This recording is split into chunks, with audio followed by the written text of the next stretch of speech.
আজ বাংলাদেশ পূজা উন্নয়ন পরিষদ তার বিরুদ্ধে মিথ্যা বানোয়াট এবং মিথ্যা অপপ্রচারমূলক যে সংবাদ প্রচারিত হয়েছে ফেসবুক পেজ, সেটা হলো নিবন্ধনবিহীন ফেসবুক পেজ নাটোর মিডিয়া।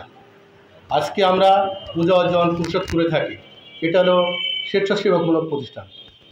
আমরা দুস্থ যারা আছে তাদের সাহায্য করে থাকি, তার মেয়ের বিয়ে হোক, ছেলের লেখাপড়া হোক বা অসুস্থ হয়ে থাকে, তারা যদি আমাদের কাছে দরখাস্ত করে থাকে আমরা যতটুকু পারি আমরা তাদের সহায়তা করি, বা যে কোনো বিষয়ে যদি আমাদের পাশে আসেন আমরা তাদের পাশে যাই।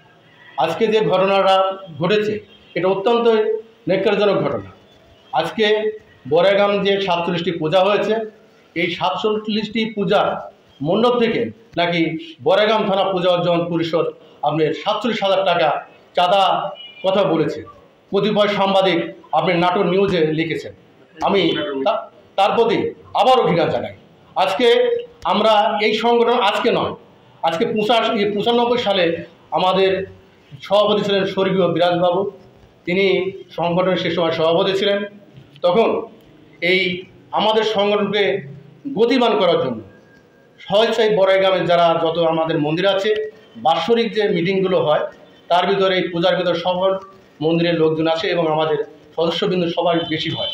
সে সময় তাদের সেই প্রস্তাব অনুযায়ী বা তাদের সবার মত অনুযায়ী আমাদের এই ফান্ড ক্রিয়েট করার জন্য, যে ফান্ড থেকে আমরা সংগঠনকে আরও সুদৃঢ় করতে পারি, সচল করতে পারি, যার জন্য ফান্ড ক্রিয়েট করে এবং এই ফান্ডের যে 300 টাকা করে সে সময় আমাদের ধরেছিল, ওই 300 টাকা দিয়ে আমাদের যতগুলো মন্দির হতো সেই টাকা দিয়ে আমরা ফান্ড ক্রিয়েট করে ওই বছর শেষে আবার কি করা হতো, যত মিটিং হতো, যে খরচপাতিগুলো করা হতো বা দরিদ্রদের সহায়তা করা হতো, আমরা ওই মিটিংয়ে আমরা তাদেরকে সেই আগে প্রথমে আমরা সমস্ত হিসাব দিয়ে দিতাম এবং সাংগঠনিক কী কার্যক্রম এবং ধর্মীয় যে অনুষ্ঠানগুলো হয় সেখানে আমাদের সহায়তা করা হয়।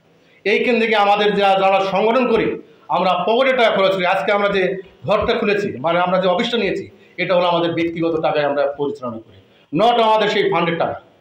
তারপরে আমাদের ওইয়ার থেকে এই 95 পর থেকে আমরা যে এতে আসলাম, এই 12 সালের দিকে এসে আমাদের ধীরেন বাবু আমাদের সভাপতি হলেন।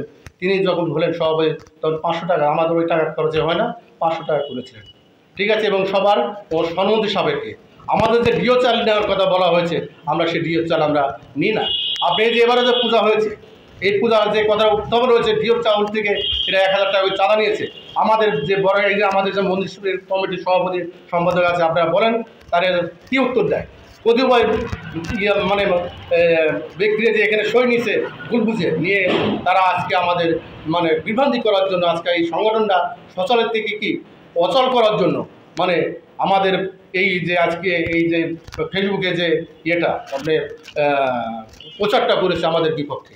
তারপরে আমাদের এই 12 সালের পরে আসলো আমাদের এই সুদর্শনের এদিকে এসে আপনার এখানে 1000 টাকা করে, সে সময় ধীরেন মামার সভাপতি তারা ছিলেন, তারাই আপনার পর্যায়ক্রমে এই কাজগুলো করে থাকেন। এবং আমাদের যে এই হাউসে যে মিটিং হয়েছে, সেই মিটিংয়ে রেজুলেশনও আছে আমাদের যে এই টাকা তোলা, যে টাকা নেওয়া হবে কি নেওয়া হবে না। আমরা বলেছিলাম যে টাকার পক্ষে আমরা সভাপতি সম্পাদক না, কিন্তু হাউস চাই যে আমাদের সংগঠনের কার্যক্রমটা আরও সুন্দর হোক, প্রতিটা ক্ষেত্রে আরও ভালো হোক, মানে দুস্থরা সেবা পায়, এই সেবামূলকের জন্য এই ফান্ডের ক্রিয়েট করার কথা বলা হয়েছে। আমরা কিন্তু স্বেচ্ছায় বা কাউকে জোর করে যে এই টাকাটা আমাদের দিতে হবে আমরা কিন্তু সেটা করে নেই। আমাদের রেজুলেশন আছে, আমরা সেই ইয়েতে মিটিংয়ে কী উপস্থাপনা করা হয়েছে, আমাদের হিসাব দেওয়া হয়েছে এবং কোন মন্দিরে কী সমস্যা আছে সেগুলো আমরা দেখভাল করেছি।